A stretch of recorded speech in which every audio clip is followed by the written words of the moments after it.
Good morning. Welcome to the Digital Revolution Show. If you're listening to this show, you are taking the unfair advantage. Whether you're a small business, a large business, or you've got a dream to own a business, this show aims to give you the unfair advantage. I'm your host, Joe the Web Guy, Joe McKenna, CEO of CloudWise Academy, and we've got Sean, the intern at large here. Hello. Hello, Sean. And then SEO Krampus, Chauncey. What's up? What's happening, Chauncey? Okay, so you can call in. This is a hotline. We do want to help you get your marketing and internet questions answered. So give us a call at 530-605-4567. 605-4567. I'm saying it really slow for Chauncey. You can also check us out, digitalrevolutionshow.com. We follow up with details there. We've got a blog and a lot of stuff you can get there. So, point of the show is the internet is impacting your business, and we want to unravel that mess and make sense of it so that you can take control and move faster and get things done. We've got a really cool show, and I feel like all radio people say that, but we do have a really cool show, and I like speed in here. Well, speeding for me now at my age is, I go 72 miles per hour. But I speed in here because I'm so excited and I want to go over so much stuff. I have pages and pages of stuff, and I hope we just get to some of it. We also have a really cool guest. Josh David Miller's here. And to be honest, I'm just now figuring out what Josh does. But he's everywhere. He is everywhere. He's everywhere. I think he's got a podcast going with a few other folks that I want to hear about. And I think a lot's going to tie into what's going on with our startups in town. Yeah. So really looking forward to that. So you'll want to listen in for that. Okay, so as always, I like to get started with what's going on in the startup community. And before you get started, because I can see you getting ready to start talking, Sean, before you get started, this week it occurred to me, and maybe I've said this before, but it occurred to me that there's a lot of bad news that goes on, and there's a lot of talk about politics, and there's a lot of talk about local politics, and I just don't feel like maybe everyone in our community knows how much awesome things are going on and how many people and startups are really working hard to make themselves successful, but they all the ones I talk to anyways seem to have a part of their DNA, and maybe it's part of this new startup world, but they seem to be in their DNA that they want to make the community better too. And I say all that because you've got some information that you interviewed of a startup that I think's right along that line. So who did you talk to this week? Okay, so I talked to probably the newest person to move into the Shasta Venture Hub, Scott Warner of AdForce Local. Right. And he is in marketing, basically, but his thing is trying to meld traditional means of marketing with the newer media, newer forms of marketing, the internet. And did he say why that was important? Why is he doing that? Yeah, so he had a pretty interesting story, actually. He worked in television for a number of years. He was a manager at KRCR, and he did advertising on television for local businesses. And he said that he found over time that when they came to him, he stopped being able to tell them, this is all of it. Television, this will solve your problem. He started having to tell them, well, it's a piece. And then you also need the internet, you also, you need all of this other stuff.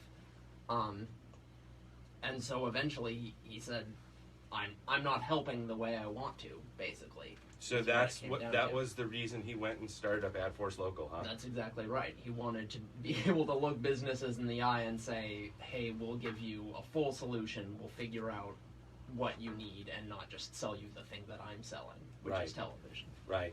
It seems like, I've been in this long enough that I used traditional media before I started working on the internet, and we had figured it out. I mean, we could turn the knob and make money with advertising. And then it started eroding, and we couldn't figure out why. And I think a lot of the folks who were in business pre-internet thought media died. We thought newspaper and radio and TV and billboards and all that died. But obviously Scott's position sounds like it's not that it died. No, it's that it's part. It's a piece. Yeah, I mean, it's not like TV killed radio. We're on radio, and it's not like the internet killed TV. It's all it's just a smaller part of the pie now. Right. Now, did he go into why there are more parts? Did he explain how he thought the internet was impacting or what was happening? Yeah, so he started to say that the world of advertising has changed more in the last 5 years than in the last 50. Yeah, that's for sure. Yeah, that's kind of what we're about on this show. Most of the world. Yeah, it's crazy, isn't it? I mean, it changes. That's the fact. Yeah. Okay, so I've talked to Scott a few times, and he and I share some thoughts on this. Yeah. And one of them is that it used to be that traditional media was able to own the whole story. So you said, hey, we're the local car dealer, and if you need a car or a Ford, you come see us. But now consumers are in control of the message. That's right. Not only are they in control, but while you're running a billboard or a radio ad or whatever saying, hey, we got the Fords, come see us, the consumer they're finding out if they even want a Ford before they've ever talked to you, right? Yeah. They're looking online. They know more than you do. They know more than you do. Yeah, they're researching Ford, and then they're researching this place who's got the Ford, and then they're researching, their car specifically, and then probably reading reviews about their salesman specifically. Yeah, that's right. And so that whole story used to start with the ad. Now starts way out here as the consumer's trying to figure it out. But then what happens, Chauncey, and I'm going to put you on the spot here. What happens if you run an ad saying that you're a car dealer, a Ford dealer, a restaurant, whatever it is, and then you aren't also taking care of your internet presence, and someone goes to Google more about you or your ad? They find your competitor. It's just that simple, isn't it? Yay. Yeah, you got it right. You got it right. Yeah, they find your competitor. I mean, that's the whole point here. And look, I think I've shared this number before. There's for every person who is online every day, and I think it's 4.5 billion or something like that, there's 4.5 billion Google searches, which means they're searching a lot and all the time. Right. It's true. And so, and I don't know if that is a billion or trillions, but anyways, doesn't matter. The number's relative. So what that means is you literally are helping your competitor if you don't have both houses in line. And that's what he said, is fill holes online before you start looking at traditional media. Yeah. Because otherwise it's just going to hurt you. And how do you say it's going? It's early days, but yeah, he thinks it's going extremely well. Yeah. He's been talking to a lot of local businesses. That's really where he wants to focus right now. Because, I mean, you said it, it's about helping the community for so many people. Yeah, it is, huh? Have you bumped into a single startup that it isn't part of their DNA to help the community? Have you bumped into one? Like, don't name them if they're not, because then we'll think they're grouchy. I'm thinking, but I really can't even think of. Yeah. I can't think of a startup who I've talked to that didn't mention the community right off the bat without any prompting when I ask, hey, why are you doing this? And look at that. We got 5 likes just from you possibly naming one. Yeah. Name it. Yeah, I know you wanted the juicy facts, but that's the way it is. People care. Well, that's part of the culture now. Is anybody who's going into something like that seems to be going into it with that in mind. Yeah, altruistic reasons. Yeah. All right, so we are coming up to the end of this segment. When we come back, I'm going to want to go over a challenge to my partners here on the show. I think there is something that every single company, every marketing company, every marketing department, and every business is getting wrong. I've not met one that's not getting it wrong. And I'm going to challenge you guys to help make sense of this and get everybody on the right track. So when we come back, we'll go into that. You are listening to the Digital Revolution Show. Thanks for listening. We'll be right back.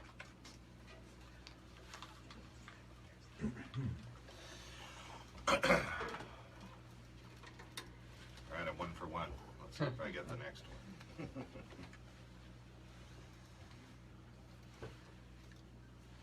I had a feeling that would be found. Then what would be found? TV killed the radio star. Video killed the radio star. Whatever.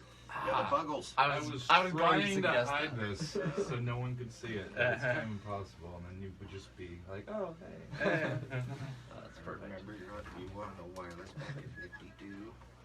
It's one of my daughter's favorite songs. Harley, she loves it. And then the Rankin Tours, Jack White's second band. Yeah, I know. Yeah, at the like some MTV Music Awards, they played "Internet Killed the Video Star." They just played the song, but Is that a changed better it. version? Yeah, they just sort of updated it as Got a their, lot of as their synthesizer. segue music. I think the girl. Effects. I think that's more appropriate. Absolutely, the Buggles are awesome. And this was the first song ever played on MTV. So Very the first video. the internet, i.e., my sister, is I think challenging and questioning my ability to nickname people. She doesn't like the Krampus. I don't know. I think you kind of nicknamed yourself on that one. Well, it's better than Santa. Yeah, yeah. You know, I'm So a horror fan, you know. Did that happen here? Yeah, Or that is that happened already here. a thing? No, not before? happened here. Oh, okay. But I mean, I remember when that happened. I just wasn't sure if it was like previously said. yeah, no, that was on the air. And so she's wondering what I would name my other sister and my business partner, Kristen. So if anybody wants to jump in and help come up with those nicknames, Yeah, tread carefully. you might want to grab them soon. Sister Krampus and business partner Krampus. We've got a system. Formula for these names. Yeah. Poor Josh is probably listening going, I changed my mind. Yeah, no way. I don't want to be associated. Yeah, I'm not going to be associated. He's got the shoes on, man. He's got a wild side. Oh, yeah. Well, good, because if you did, it's over. Yeah.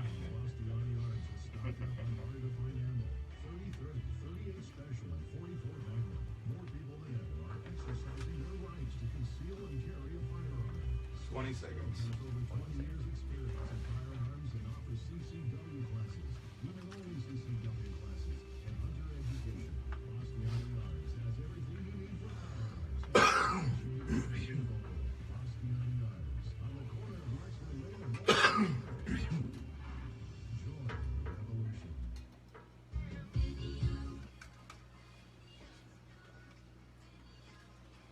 All right, welcome back to the Digital Revolution Show. I'm your host, Joe the Web Guy. You can call in at 530-605-4567. And you can check us out, digitalrevolutionshow.com, or we're streaming live on Facebook Live. Go to Joe McKenna. You can see the little picture of a green icon in place of my face. And you'll know you have the right Joe McKenna, and you can watch us and see the ridiculous things that happen during the commercials. Okay, so we're going to talk with Josh David Miller here in the next segment. But before we do that, I'm going to tell you about who this section is brought to you by. It's Grow You. Grow You is an event that's put on in May by Neighborhood Church. It's a 2-day event. I go to it every year. And it's what it says it is. It's Grow You. It's for Christians. And the idea is that you're growing as a Christian. There's some pretty amazing speakers that come to this. I mean, big name speakers, Chris Brown, things like that. And then also there's breakout sessions. It's pretty amazing. I think this is the 4th year, and it just gets bigger and bigger every time. It also does tend to fill up, so there is an early bird special. We are advertising early because it does fill up, and you can find out more at growu.cc, and that's May 12th and 13th. Okay, so I have about 11 pages of stuff to go over. Awesome. And I think I told you guys, or maybe not you, Sean, because I like to surprise you. But Sure. yeah, but I told you, Chauncey, what I wanted to talk about today. Tools. And I'm sorry I changed my mind. That's all right. I didn't come all that prepared. Oh, you didn't prepare for it anyways? Okay, good. I feel better. See how we operate. Yeah. Okay, so here's my question. Okay, now if you have a business, run a business, if you're in marketing, if you're a marketing manager, I hate to build this up so much, but there is a word in marketing that is completely used wrong and discounted, and I want to talk about it, and I'm going to challenge us to come up with a new name. All right. Oh boy. Do we initially need to define the word? Should I say what the word is? Or should we I guess? Don't know. Do you have some sort of... We're going to guess what... No, I'm kidding. Oh, okay. So, words, man. here's the word we need a new name for because it's completely discounted. Keyword. Absolutely. Yeah. Yeah. Well, Chauncey uses key phrase anyway. I think even key phrase misses the point. Okay. And here's why. Because I watch marketing departments and businesses when they hear you say that. For one, I watch them kind of gloss over.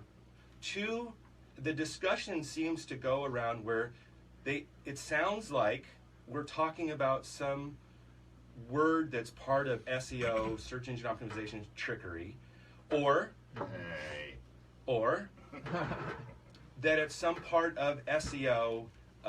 It's one of those things you got to check off. I got to know what my keywords are. You got to know what your keywords are so that you can SEO, right? I agree. People end up putting too much importance in it, and they're just, well, where am I ranking on my keyword? And, really, if your analytics are going up and it's converting, who really cares where you're ranking on your keyword? But people like that metric. Yeah, but they like it too much. Let's take it a step further. Yeah. Because what it really is it's a window into what your customers want, mm-hmm. right? A keyword, I'm really going to challenge us to break this down. A keyword, as we normally think of it, is, okay, SEO team, here's your keyword, and make so I rank more, make so people see my page, and that'll make so I make more money as a business. But what really is happening is some person is having some problem, some need, some desire, and they are using the internet to fulfill or solve that problem. And what they're putting into that search box is a part of their desires, their needs, their requirements. And that's really what a keyword is. It's more about the customer than it is about the business and some SEO hack, right? Yeah. Absolutely. And, I remind people of this on a regular basis, so if you're looking for, a plumber in Reading, an SEO would target plumber Reading. Something like, and this statistic may be a little bit off, so, go ahead and comment if it's wrong. Mm-hmm. But wrong. Something like 60% of searches are not actually in the order that SEOs are actually going after. There are a lot of, I need somebody to fix my toilet. My toilet's broken, Reading. There are a lot of odd combinations that people are typing in, and when it doesn't work, they refine them, and so on and so forth. And there's something like more than half of the searches that get to your page are not people typing in, I need a plumber, yeah. Reading. Yeah, and it's kind of funny because, and that's really what the internet's allowed us to do, is it's allow us, let's just use plumber, it's allow us to figure out if we need a plumber. Yeah. Right? I mean, we put in, do I need a plumber? How else can I fix this myself? What does a plumber cost? Right? Yeah. Right? Right. So that's the first thing I type in. Yeah. So even in this conversation, I'm going to try not to get too far out there in this, but even in this conversation, we're still thinking about it from the business perspective instead of the gold mine, magic gem it is, the silver bullet that it is, when you can set up your website so that it's answering those desires and needs that people are putting in the search box. Right. Yeah. You got to connect to them. Instead of keywords or key phrases, maybe concepts, or we have to come up with it. This is our challenge, to come up with a term. Name it, because it's not named right. It's like if you named your kid my second kid, that somehow you lose the real power and authority of a real unique name that really means what this thing represents to you. This is my cat. Cat. Yeah, this is my cat named Cat. Right. Yeah, and the thing is that with keywords, or key concepts, or whatever you want to call this thing that you make, that SEO people make somebody show up at your website, there are so many tools that are out there, like SpyFu, which, by the way, if you're a business, go put SpyFu in your web browser right now. Google Trends, Moz, Alexa, all of these tools are giving you insight into what that customer is wanting. You can see what your competitors are doing. You can see what content's being found that customers like, which starts to give you insight into what the customer cares about, not just some stupid keyword. Yeah. Right. So, and I knew this was going to be challenging. So, are we going to be able to come with a name, or are we going to have to come with a name over time? Well, I don't know. Concept, service, you know, your page is not necessarily targeting a specific keyword or key phrase. It's targeting the overall concept of the service, you know. Yeah. You know, and that's, you know, something that I try to communicate when I'm teaching is that, you know, here's our key phrase, but that's not what we're doing here, you know. The hard part about SEO is some of it, just like everything else, is very finite and exact. You got to follow the rules, yeah. But a lot of it is very abstract, you know, and you're trying to pull in the concept. So your landing page is basically a representative of that service. Which then leads us to think that if somebody's looking for, do I need a plumber? Yeah. And your landing page is there, it's actually representing the path that person is taking and trying to figure out if they need a plumber. Right. Targeted customer need, maybe. Yeah, so it is around customer need, isn't it? Yeah. You're trying to connect what you do to what they're looking for. It's just a jigsaw puzzle, and you're trying to get it. And you're trying to get in line. It's almost like Google is your first line of customer service. Right. Yeah. So maybe your service fulfillment page, or your, I don't know. It's getting a little. I don't know. When you start to use too many adjectives, it starts to go back into the realm of abstract. Yeah. Or if you were to say it to a business, they'd be, "I'll get this guy out of here." Yeah. Well, and the point I'm trying to make here is that to the business, the concept of a keyword or key concept is some, you know, foggy term that SEO dorks use to get traffic to your site. It's not a buzzword, and it's not some technical thing. Keep coming down on SEO dorks. Yeah, no, I love SEO dorks. That's why you're sitting here. Yeah, right, Sean. So say that again. It's not a buzzword, and it's not some little technical thing. It's not for Google. It's just an extension of customer service, which everyone understands customer service. That's right. And that's what this really is. To paraphrase what you just said. Yeah. And so that's really the truth. There are customers out there who are using Google and the internet in need of help. And your keywords are the doorway to you helping them in this desire, need, challenge, trouble, or whatever. It's not just some foggy, weird SEO term. Yeah. Well, I guess the technical term would be queries. You know, the technical term is that is the visitor's query that they're typing into Google. But, you know, that's probably not the greatest term for us to sling around in a boardroom. But, you know, So they're querying something. You want to provide results to people's queries because that's what Google wants to do. When somebody types in a query, they want to provide results, and you want to be that result. Yeah. And also Google cares about sharing content that the customer cares about. So if you're not looking at that keyword as some foggy term that SEO geeks, you like that better? Geek? Yeah. Geeks better. That SEO geeks use to make it happen. Instead, you look at that as, look, this is a door to handling a query so that you can provide value for that query. So if it's, do I need a plumber? We'll provide value for, do they need a plumber, right? Yeah. Okay, so I hope we didn't totally blow that segment with that group rant there. We are coming up against time. We're going to go to break, and we will be right back with the Digital Revolution Show. Join Aaron Ryan, Bill Clement, and Bob Martin for Weekly Radio every Sunday from 8 until 2.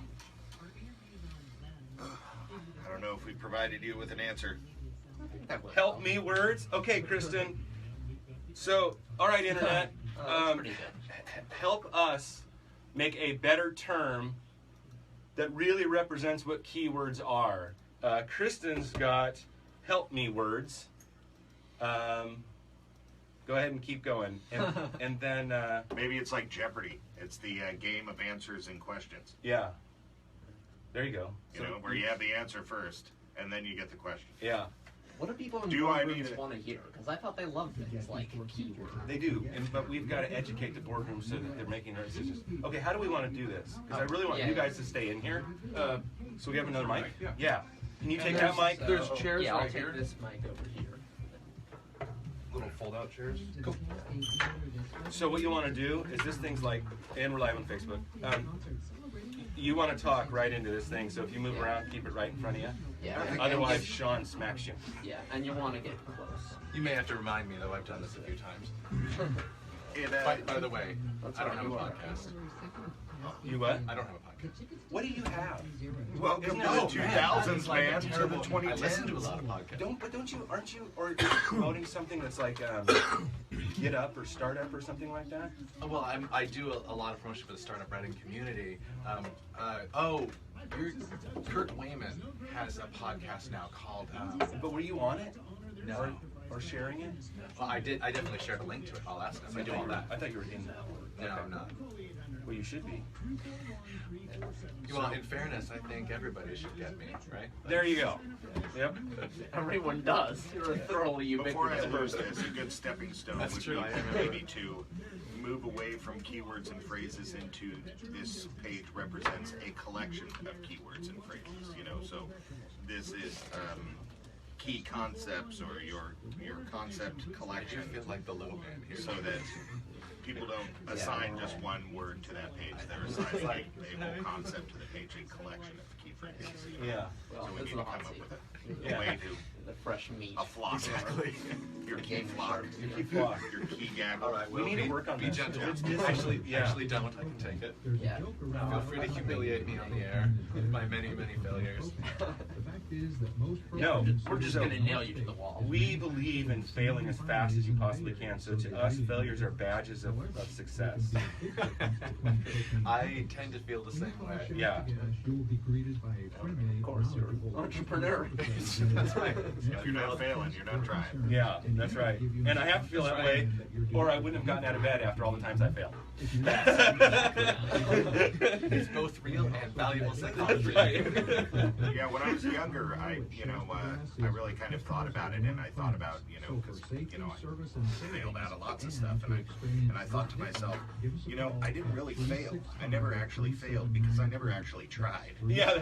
Until like later, I finally got a job at Patients Hospital cleaning, and apparently I was not cleaning well enough, and they fired me. But I really tried at that point, and that was my first true failure because I really tried.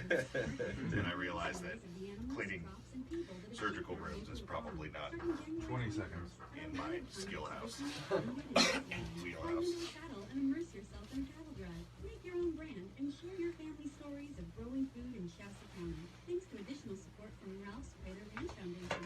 For park hours and information, visit turtlebay.org. Turtle Bay Exploration Park. Isn't it Wonderful.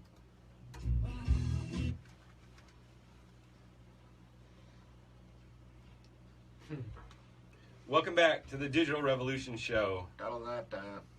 Yeah, and there's a lot of people that like that kind of music, Jared. Proclaimers. They're awesome. Yeah. I like that kind of music. Okay, so you're back to the Digital Revolution Show, and thank you so much for listening on your Saturday morning. And I really want to thank everyone who sits in this room right now, which, by the way, if you're watching us on Facebook Live, is totally full of guests and people. It's just so awesome that they As come you in can here. see, I'm like a foot and a half taller than Joe Yeah. in real life. Are you Most in real people life? don't know that. Yeah. You can call in at 605-4567 and join the conversation. In this next segment, we're going to talk with Josh David Miller, which you're just cool if you can have three names, as far as I'm concerned. Three first names, man. People with three first names, Either that or I killed somebody famous. Yeah, or you Yeah, killed someone totally. famous, right? As All a, you as need. a Chauncey Charles Hallworth, I have like one first name mixed in the middle, but you got like all first names. Yeah, you just need like a third.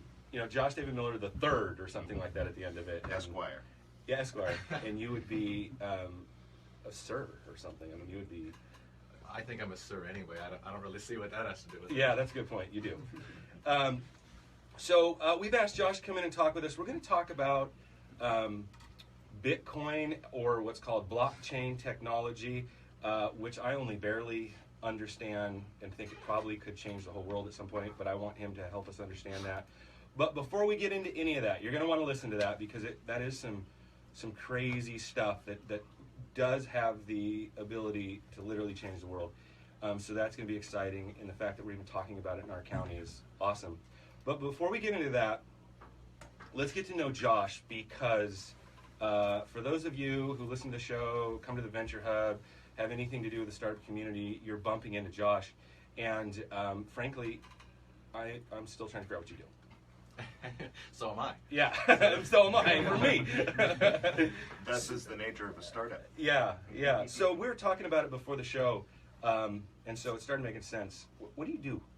Yeah, so I think the easiest way to describe what I do is to say that I'm a co-founder for Hire. Mm-hmm. So I work with early stage startups, and I help them figure out what their product is and should be, what their roadmap would look like, what their customers are, making sure that they're actually our customers for the product that they're thinking about. Yeah. Which is very often not the case, right? And that's part of the lean startup process that we use. So you just said like my radar went up of so much I want to know now. So first off, that does happen so much where a startup thinks they have a great idea, and they probably and may have a great idea, but that doesn't mean there's someone there to buy it. How do you help them figure out if there's customers there for that? What does that look like? Well, at the high level, there's really one way, and that is you ask the customers. Yeah. You have to talk to customers. You have to, what we say, get out of the building and actually talk to the people who are your customers. It used to be the case in the Silicon Valley, right, a while back, a long time ago, where you would just say, all right, I got this great idea, and now I'm going to go build this. I'm going to get some money, and I'm going to go into a room with some smart people, and we're going to build this thing, and then I'm going to pop out on the other end of this 9 months later, a year later, 18 months later, and then tell the world, here it is, here's my fantastic product. And, well, no surprise, most of those companies went bankrupt. Right. And that's because, like, along that way, you made nothing but assumptions. It was all assumptions along the way that you had, first of all, that your idea is even good, because most of our ideas aren't good, right? Right. And, Tell me about it. but I like to say that if you've never had a bad idea, then how would you really know if you ever had a good one? Right. Right? You have to have something to compare it to. Absolutely. So, but what we do now is we say, okay, well, let's start with that idea. Let's start with that core concept, and let's say, all right, well, what we're doing is solving a problem. We're solving somebody's problem. Even if it's a game, even if it's entertainment, there's some problem that you're solving. And so we go out and we validate first that there are a sizable number of people that even have that problem. Mm-hmm. You assess if there's a desire and or a need for it. Exactly, because if there aren't enough people that are even having this problem, then like what are we even doing, right? Because you're capitalizing the profit you can make. So do you find that startups are receptive for you coming in and potentially crushing their dreams? Right? I mean, isn't that what they have to look at? They have to look at the fact, I mean, the true fact Is anybody receptive to that? Yeah. Oh, well, anyone who works with me has to be. Oh, yeah. Yeah. but Happened to me 3 times this morning. So isn't that a risk? I mean, isn't it possible that you're going to come in and say, oh, man, I'm sorry, there's no need here. But if you could turn this 5 degrees, there's the need. Does that are they receptive to that, do you find? Yes, usually they are, and increasingly so, although I've definitely dealt with plenty of people who aren't. But as a businessman, right, myself, I have to know that I can't be the guy to crush everybody's dreams, or you're going to stop hiring me. Yeah. So I have to say, well, here's the process that helps you find success, and then I let the customers crush their dreams. Yeah. So is this a need? Is the need for what you're doing in helping startups like this? Is this a growing need? Are we finding more startups are receptive to this nowadays? They're not kind of going off like you said, and just going into a room for 2 years and come out saying, "Ta-da!" Yes, it's definitely the fashionable thing to do now, which is really, really, really great. And that's why we have these programs like Startup Weekend that we had here, our second annual one here in Reading last October, that helps people learn how startups really work by doing it in an experiential way, by getting together for a weekend, forming some teams, and actually launching real companies using this method that you'd use in the real world all inside of the course of that weekend. Who are these people you're going to find out? Do you have like an online community that you are used to going with, or are you having, what are they called, where you have the group of people come in,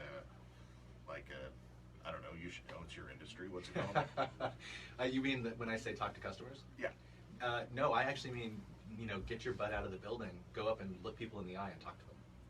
So you walk around town and you say, hey, what do you think about a gasoline-powered pogo stick? And they say, That's a terrible idea. In the loosest sense, yeah, that's absolutely right. In fact, like at Startup Weekend, what we have people, one of the criteria that the judges use at the end to pick out the winners is, did you get out of the building and did you talk to people? And so they actually, these teams will send part of them are working on their product, the other half leave the building, they'll go to the Sundial Bridge, they'll go to the mall, they'll walk up to people and say, hey, you know, I'm part of the startup community here in Reading, and you know, we have, can I take a couple minutes of your time and ask you some questions? But you can't ask them if they'd like a gasoline-powered pogo stick. Why not? Well, because they're going to lie to you. Is that the old adage where Henry Ford said if I asked everybody what they wanted, they would say they want a faster horse? Yes. Yeah. That's exactly it. And there's a huge part of, there's that, and there's a huge part of human psychology there. So the analogy I always use is when we go to a restaurant. And let's say you go to this restaurant, you get served mediocre food. It's not terrible, but it's not good. It's mediocre food. You probably aren't going to come back. But at the end, the waiter comes up and he says, so how was it? And you say fine. And we say fine. That's right. So you've got to ask different kinds of questions to find out what the need is, not what the solution is. That's kind of what you're saying? That's exactly right. So, are you ever disappointed in your pogo stick? Do you want me to buy you a gasoline-powered pogo stick? No, I just want to know what is the question that you would ask in that situation. Oh, I thought maybe you were crushed over your pogo stick. No, I do not have the center of gravity to rock the pogo stick. It would turn into a jackhammer if you and I used a totally. pogo stick. I wouldn't be able to get through this segment if I'm sure that my partner would somehow send a missile over to kill me if I don't get to this, because my business partner, Kristen Shivago, wrote a book which is in Forbes magazine as one of the top 6 marketing books of all time, and it's called The Roadmap to Revenue: How to Sell the Way Your Customers Want to Buy. Right, and so she talks exactly, yeah, she talks about what you're talking about right there, and it was really groundbreaking when she came out with the book, because, like you said, everybody was just kind of thinking, well, I got an idea, I got money, and I got processes, so I got a business. But they never went out. I mean, literally, still to this day, unless someone like you comes in and pushes them out of their comfort zone, they don't go talk to customers about what the problem is, do they? No, they don't. They just don't. They just don't. Well, first of all, like you said, it's a comfort zone. Yeah. It sucks, like, particularly the first time you do it, you go out and talk to people that you don't know. Yeah. And if you think about, there's 2 different kinds of entrepreneurs, really. A lot of them are extroverts, and that's fine. But a lot of us are introverts, and, like, that's really weird. And this is why that the many, many events that we have going on in the startup Reading community here, that we just have going on right here in Reading, in Shasta County, in the North State, to help entrepreneurs are just so wonderful, because they're going to give you that opportunity to not only learn, but step out of your comfort zone and see, is this thing for me? And if so, how do I make that be successful for me? How would you characterize our startup community? Because, like I said, you're everywhere. I bump into you. I walk out of my office there at the Venture Hub, and I bump into you. Here, let's make that easier. I bump into you at some project, one way or another. That mic runs from everybody. What would you characterize the startup community as? Because you're one of the guys right in the middle of it. What do you think? Growing. It's growing, isn't it? Yeah, that would definitely be the first word that I would choose is growing.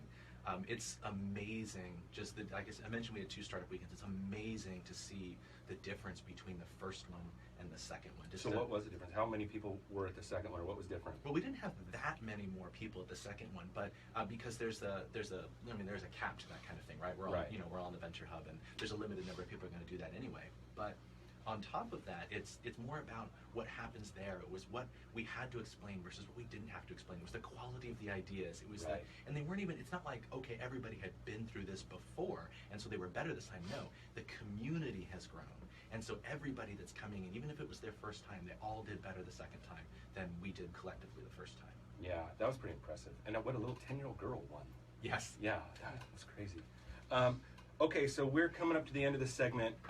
We are going to be back with Josh David Miller, and we're going to talk about blockchain, which is going to be relevant, I promise, although I'm not entirely sure how. So come on back after this segment, and thanks for listening. Is it just me or does this keep sliding forward? Yeah, no, it goes away from you. It goes from you. That's why on no the one. side, there's a wing nut that you can tighten here. This guy? Did you guys call him a wingnut? Hey, Yeah. Hey. I've been called worse things. Oftentimes they just kind of hold it in place. Yeah. I just, just grab it.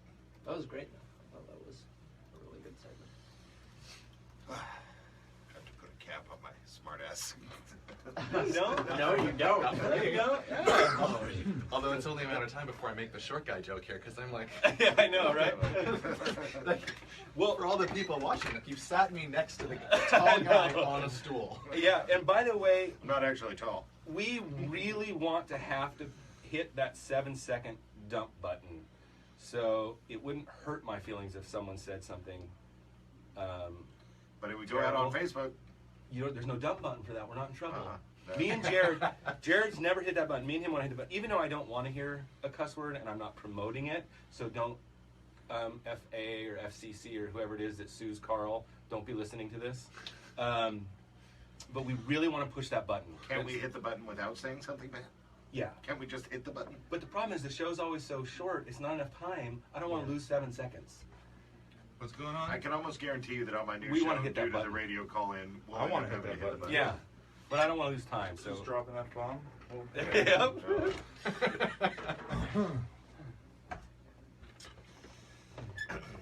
On the conspiracy show, I'm guessing that due to the call-ins, we'll maybe have to hit It'd be like Your this. friend. Yeah, totally. Just hold that down. Just hold that. So when you hear Yeah, because I'm always, I have like the mouth of a sailor. I am always trying to like keep a lid on it in this situation, you know, because I don't want to. I might be the only one in this room who's incredibly mild man. Yeah. Thursday, February 2nd, from 6:30 to 8. I'm trying to break it. My wife she's doing a good job at trying to break it. Featuring Cleveland Gourmet on I'm not. keyboards. For what it's worth, my brother's a lost cause. Oh, yeah. But I don't like it's not something that like that bothers me at all. You know, I mean, I don't like go around cursing everywhere, but I like it doesn't. The words, Well, as far as I'm concerned. Yeah, me too. But I also have this recreational habit where I kind of enjoy saying uncomfortable things and watching people Yeah. squirm for a second before I say just kidding. You too, bro. We're gonna get along just fine. we also provide education, training, My spay poor and wife. neutering, dog licensing, and so much more. If you're looking, our amazing volunteers have fun with the animals while helping us to save lives. For more information, call 241-1653 or visit And you're fine if you grab Like this us on Facebook or and anything. follow our progress. If you Work hold for on to today this with stuff, no you know, more you don't want to waste touch in the your mic, state. but you can grab this stuff, pull it towards you when you're talking, and let Alright, it here we go go. when you're not.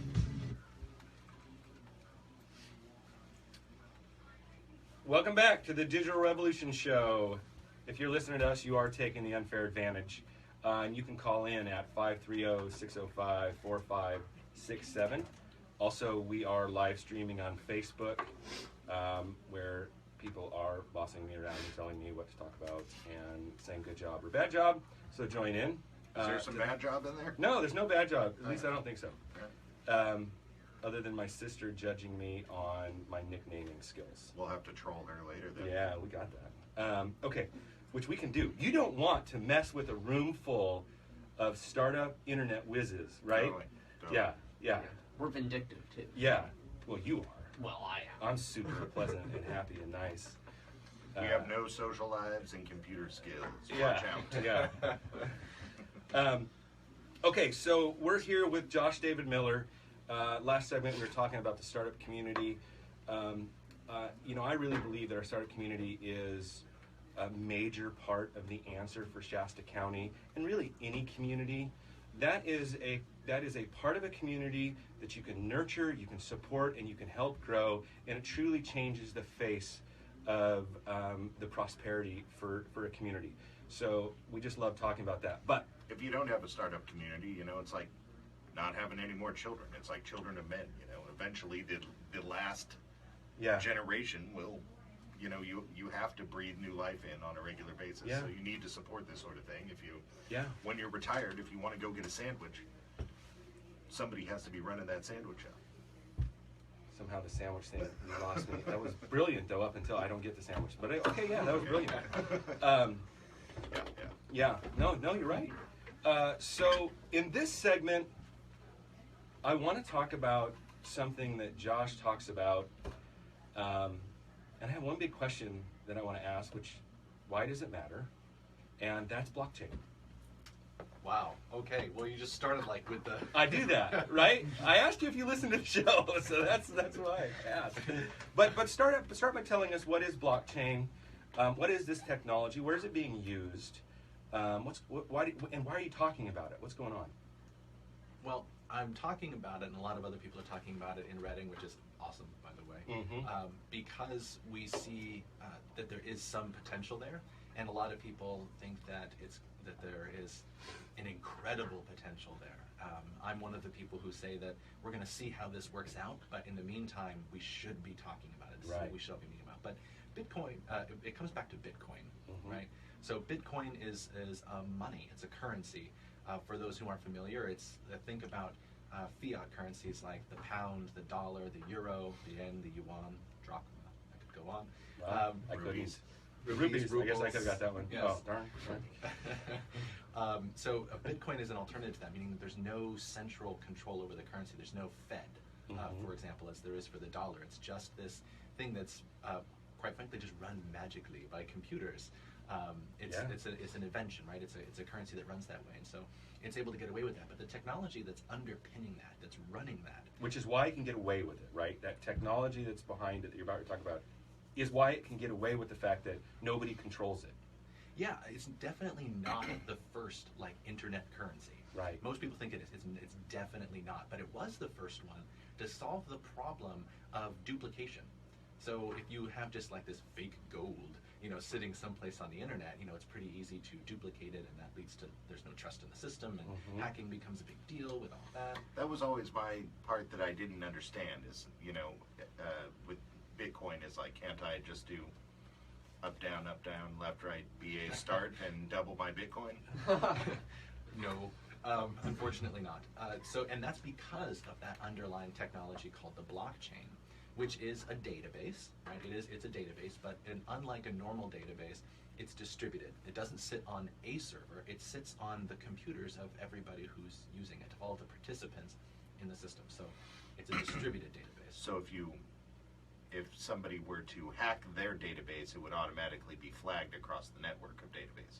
Yeah, essentially, yes. So it requires this idea of consensus where at least, that greater than 50% of all of the machines have to agree for a transaction to be successful. Okay, so don't let us blockchain ignorance determine the points that should be made for our community to understand here about blockchain. So tell us a little bit more why this is exciting, why we are talking about it or should be talking about it, and what are the things that it can do or help us here. Well, there are so many potential applications, and that's because of that. What that distributed database is a ledger. Just think about an accounting ledger, which is exactly how Bitcoin uses it, right? It's a ledger. So if I get a coin, let's just say I decide I'm gonna buy a Bitcoin. The whole ledger and the life of that coin came with it, right? So it can't be duplicated because that coin sitting on my computer now knows that it's sitting on my computer, or I own it. And the blockchain knows who owned it before that. So it never did. I know that is a real fake coin. Yes, and you just actually. I didn't catch that at first. Yeah. Way to clear that up. But actually, you just hit on the most important piece of it. You talked about that history always follows it because it's that ledger. And because you have that history, that's where the applications come in. So we have a lot of, obviously, fintech, or what we call financial technology or fintech. Financial technology is finding all kinds of applications because some of these are already proven from Bitcoin. But those aren't the interesting ones. The interesting ones are everything else. And just taking them down toward the more exciting, one of them would be big companies like Walmart, using them to manage their supply chain. So they're saying, okay, we have this stuff, and this stuff is starting out in one place and it's ending out in another place, and it has to move through all these pieces along the way. Well, there you go. That's a transaction. Okay, wait. So literally a box within logistics is following itself through the whole logistic pattern using blockchain. It could. Yes, it could. Exactly. I don't know exactly the internal details of how Walmart is using this. I know it's but they are using it. But they are testing it. Yes, they are testing it. Wow. And there are a lot of companies in the supply chain that are trying to do the same type of thing because it's transactions. I get it. So yeah, logistics. I get it. So if the package is basically containing the information And yeah, I don't know. I don't think I added anything other than yeah. But I get it. Hey, Well done. Well done. Maybe Sean. Mind blown. Sean can translate that. And this is part of why I asked Josh to come here, because this show isn't about us being the smartest guys in the room. This show is about giving our community the unfair advantage, which means we've got to inject into the discussion forward future thinking, right? Things that are happening around us, and let the talent and the wisdom of the business community figure out how it wants to try to apply that. So tell me, what are some of the what are some of the problems that this technology solves? Why would a company even care? I get it. It's a moving ledger. It makes so that tracking is incredible. It makes so that things can't be duplicated. But what problem is it solving for a business that they'd even care? Well, I think if we're talking about local businesses in Reading, it's a different case. But the large companies that are making use of this right now, it's solving those problems actually that you just mentioned. It's that because it's a ledger, you can't go back and change it, right? At least not very easily. Mm-hmm. So you get this immutable record, right, of events, of transactions that go along the way, and that's another application. So, for example, diamonds, right? We mine diamonds out of Africa. There is a company out there, and I apologize, I'm blanking on the name, but there's a company out there that's using blockchain to manage the history of those diamonds, which has several things. Like you will know if that diamond is, for example, a blood diamond, whether or not that's a sales thing for you or not. And then on the other side of it, right, you'll know if when diamonds get stolen or whatever happens along the way, we can easily track this back because there's a clear, immutable chain of ownership. What's that called when a artwork has provenance? Is that what it is? Provenance, right? I don't know why words don't come to me until after I ask for it. So in a way, the Bitcoin technology blockchain, that could be the provenance of, Elvis's shoes, right? I mean, now those shoes are now known. We know where they came from, and that's the provenance that proves it's Elvis shoes. That proves diamonds. I've also heard real estate. Like, how did I was talking to a professor at Brigham Young University, and he started talking about it with real estate, and I didn't get it. So tell me, how does it work within real estate? Or have you heard of how it's being used in real estate? Yeah, and that's an early stage thing because you have so much existing property on there that and history on those are a bit challenging. But there's a lot of companies out there in that space trying to figure out how they solve some of those transactional problems in real estate using the blockchain. Mm-hmm. It's not really big in the U.S. yet, but there are some companies, for example, in the U.K. that are putting a lot of time and money into that. There are so many just different examples of places where this kind of technology gets really interesting. I think I have a good layman comparison, and that is maybe like show me the Carfax, only on just about anything, and with a trusted database of exactly the history and where it's going and where it's been. Yeah, that's definitely one strong application. So you could know if your car's been in a flood. Yeah. So you're coming around. You're getting this. You want to be mind blown to. Yeah. Coming back together. But there are also very different examples of the places that blockchain can make an impact. One of them is in this idea of a smart power grid. Mm-hmm. Where right now we have a power grid, and when you have a problem in the power grid, they basically have to triangulate where the problem is and send out crews. Basically, based on the number of complaints that they get, they try to figure out which line is down, right? So it's well, there's power here, but there's no power over here. Therefore, there's a lot of that going on. But there's some technology people are exploring about making each of those units, essentially each part of that grid, smarter and being able to report itself. The Internet of Things, like this idea of these internet-connected devices, everything from your home stuff to your toasters, those can be connected and reporting on their own power usage. So a big summary here, because we're coming up to the end of the show. A big summary here that started to occur to me as you were talking was, this is a decentralization technology. Just like it decentralized money. Nobody's in control of that money anymore. That coin gets passed around. You could decentralize who's controlling property, all kinds of things. We are coming to the end of the show. I want to thank Josh David Miller. Josh, real quick, how can we get a hold of you? If startups are interested in talking to you, how do they do that? Just Google Josh David Miller. I'll come up. Hit me up on Twitter or LinkedIn. I'd love to chat. Because you're the only guy with 3 names like that. Okay. Hey, everybody. Thank you so much. We appreciate you listening to the Digital Revolution Show. And we will see you next week.